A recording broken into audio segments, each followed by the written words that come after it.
হ্যাঁ, নমস্কার। আমি বাংলাহার নিউজ চ্যানেল থেকে শোভন বলছিলাম। হ্যাঁ, বলুন। হ্যাঁ, বলছি আপনার আজকে ফিডে একটা ভিডিও দেখলাম যেখানে হুম, 'জয় শ্রীরাম' বলে একটা গান হুম, ভাইরাল হুম, হয়েছে হুম, এবং আপনারই হুম, গাওয়া। হুম, এবং আমরা বিগত সময়ে দেখেছি আপনি একাধিক তৃণমূল কংগ্রেসের গান গেয়েছেন।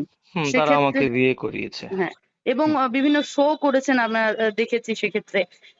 এই যে দেখুন বিভিন্ন হুম, শোয়ের বিষয় হচ্ছে যখন একটা রাজ্যে যে কোনো দল, ধরুন হুম, আজকে আজকে যে রাজনৈতিক দল এসছে বা আগে যে রাজনৈতিক দল ছিল বা তার আগেও যারা ছিল, যে ক্ষমতায় থাকে রাজ্যের সমস্ত প্রোগ্রাম সেই দল ওরিয়েন্টেডই হয়, তাই না?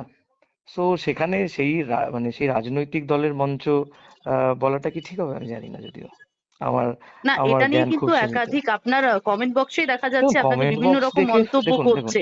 কমেন্ট বক্সে মানুষ কি মন্তব্য করছে সেটা নিয়ে আমার খুব একটা আমি বলার নই।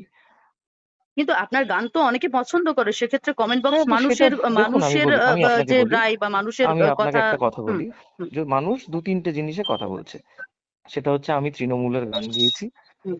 কিন্তু তৃণমূলের গান যেগুলো আমার সোশ্যাল মিডিয়াতে ছিল বা আছে, সেই গানগুলোর কোনোটারই ভিউজ 1 লাখের উপরে নয় বা 2-3 লাখের উপরে নয়, মিলিয়ন কোনোটাতেই যায়নি। কিন্তু আমি যে গানগুলো, বেসিক গানগুলো দিয়ে মানুষের কাছে পরিচিতি পেয়েছি, সেগুলো কিন্তু একান্ত আমার ব্যক্তিগত গান। সেগুলো শ্যামা সঙ্গীত, সেগুলো আহ, আমার কিছু স্যাড সংস, আমার কিছু ডান্স নাম্বার, সিনেমার কিছু কাজ।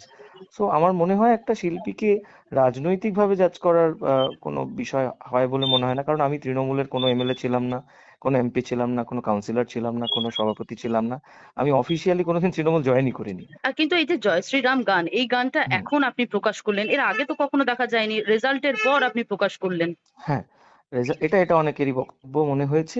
দেখুন, একটি রুলিং পার্টি থাকাকালীন আমি মন থেকে চাইলেও সেই পার্টির এগেইনস্টে কোনো কথা বলতে গিয়ে আমাকে ব্যান হতে হয়েছে। আরজি করের সময় আমরা যখন পথে নেমেছিলাম, তখন আমাকে 6 মাস ব্যান থাকতে হয়েছে, 6 মাস আমাকে অনুষ্ঠান করতে দেওয়া হয়নি কোথাও। যেখানে যেখানে আমার বুকিং ছিল সেগুলো আগে আগে থেকে তো সব অ্যানাউন্সমেন্ট থাকে, আমাকে অনুষ্ঠান করতে দেওয়া হয়নি, দিনের পর দিন আমাকে সেই অত্যাচার সহ্য করতে হয়েছে। সেক্ষেত্রে আমি প্রতিবাদ তো সেভাবে কি করে করেননি আপনি। কিভাবে প্রতিবাদ করতাম আপনি বলুন? আমাকে তো এটা করি এটাই আমার রুটি রুজি। আমি তো কোনো বিজনেস করিনি, আমি তো তৃণমূল ক্ষমতা থাকাকালীন নিজের কোনো সুবিধে করে নিইনি। কিন্তু সেক্ষেত্রে পরবর্তীতে তো আপনি তৃণমূলের বিভিন্ন যে সকল ইউনিয়নের দ্বারা পরিচালিত মানে গান বা হুম, ফেস্টিভ্যাল যেগুলো হয় আরকি তাদের সেগুলো কালচারাল তো সাংস্কৃতিক অনুষ্ঠান। তারা সেক্ষেত্রে আমাকে দিয়ে গানও তো করিয়েছে। গেয়েছেন। প্রতিবাদ তো গানের মাধ্যমেই আপনি করতে পারতেন। যে গান আমি তাদের কিভাবে বয়কট করতাম? করছেন, আরজি করের তাদের সময় তো গান আমি বয়কট। প্রতিবাদী গানই বের করেছিলাম। না, না আমি আরজি সেটা বলছি করের না। সময় তো আমি তৃণমূলের প্রতিবাদী যেকোনো গানই বের প্রোগ্রাম তো আপনি করেছিলাম। বয়কট করতেও পারতেন। দেখুন, সেই প্রোগ্রামগুলোতে আমাকে যেভাবে যেভাবে ডাকা হয়েছে, আমি লাস্ট এপ্রিল মাসের শুরুর দিকে একটি অনুষ্ঠানের কথা বলবো, কোনো একটি জায়গায় আমাকে অনুষ্ঠানে ডাকা হয়েছে, যে অনুষ্ঠানটিতে আমার কোনো পারিশ্রমিক না, আমার ব্যান্ড, আমার টোটাল ইউনিটের কোনো পারিশ্রমিক দেওয়া হয়নি। ইনফ্যাক্ট যখন বলা হয় তখন বলা হয় এটার জন্য অসুবিধা হয়ে যেতে পারে, এটা করে দিতে হবে। যদি এগুলো আপনাকে কারা বলা বলেছিল হয়, আপনাকে? কেউ তো বলেছে যদি আচ্ছা। আপনাকে কেউ বলে অসুবিধা হয়ে যেতে পারে। মানে দেখুন, আমার ছাত্র তো একটা নেতারা বলেছে পরিবার আছে। যারা ছাত্র আমি নেতা দেখুন, পরিচিত মুখ ছিল? আমি কারোর নাম করতে চাই না, কারণ দেখুন, আমার মনে হয় সেই দলটি আজকে নেই বলে তার নামে আমি কোনো গালিমন্দ করতে চাই না। সেটা খারাপ দেখায়, সেটা মনে হবে যে রাতারাতি একটা মানুষ বদলে গেল দুম করে, কিন্তু এই অতীতকে এই বিষয়টা তো গালাগাল আপনাকেও করছে। বলা হচ্ছে রাতারাতি আপনি বদলে গেলেন আমি সকালবেলায় গান গাইতেই জয়শ্রীরাম। পারি, আমি রামের গান প্রথম বের করেছিলাম আজ থেকে 2 বছর আগে। আমি দু সেক্ষেত্রে বছর টার্গেট আগে আমার হয়েছিলেন?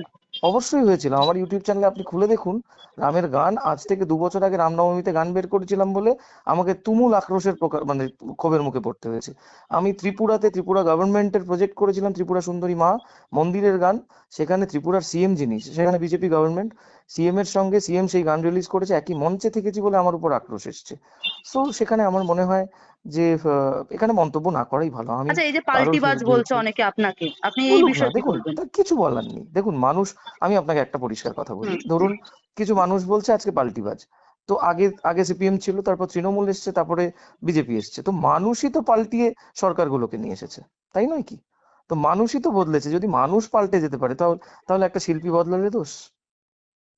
মানে শিল্পীরও বদল দরকার আছে বলছেন? শিল্পীর কি স্বাধীনতা নেই? শিল্পী কি চাইতে পারে না যে আমার সঙ্গে যে ঘটনাটা ঘটেছে আমি কি আমি কি বদলে যেতে পারি না?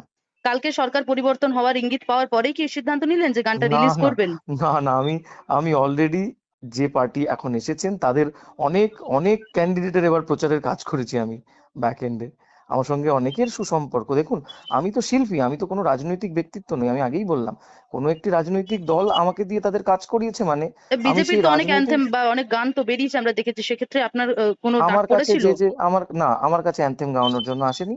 আমার কাছে প্রচারমূলক বিভিন্ন কাজের জন্য এসেছে, আমি সেগুলো করেছি। দেখুন, একজন আর্টিস্টের যেটুক যেটুক দায়িত্ব থাকে তার কাছে আসলে সে সেটুক করবে। কারণ আমার রুটি রুজি এটা, আমার ফ্যামিলি চলে এটা, এবং আমার দ্বারা পরিচালিত আরো 10টা ফ্যামিলি আছে যারা আমার মিউজিশিয়ানস, যারা ধরুন আমার ড্রাইভার, বা আমার সঙ্গে যে সমস্ত ছেলেরা আমার ফটোগ্রাফার, এই ভিডিওগ্রাফার। সরকারের সময় কি বাংলার শিল্পীরা সুরক্ষিত হবে বা বাংলার শিল্পীরা সম্মান আমার পাবে? বিশ্বাস, কারণ দেখুন, ব্যান কালচার তো আমরা আগে দেখেছি। অনেক শিল্পীরাই কথা বলতে গিয়ে অনির্বাণ বাবু ব্যান হয়েছেন, রুডিদা ব্যান ছিল দীর্ঘদিন। তো আমার মনে হয় যে এই সরকার আসলে শিল্পীদের কিছু ভালো হতে পারে। দেখুন, শিল্পীদের নিয়ে আমি 5টা অনুষ্ঠান করলাম। আমি তো আপনাকে আমার মনের আরো একটা কষ্ট জানাতে পারি। আমাদের যে গভর্নমেন্ট আগে ছিল, সেই গভর্নমেন্টের এতগুলো প্রকল্পের প্রোগ্রাম হতো।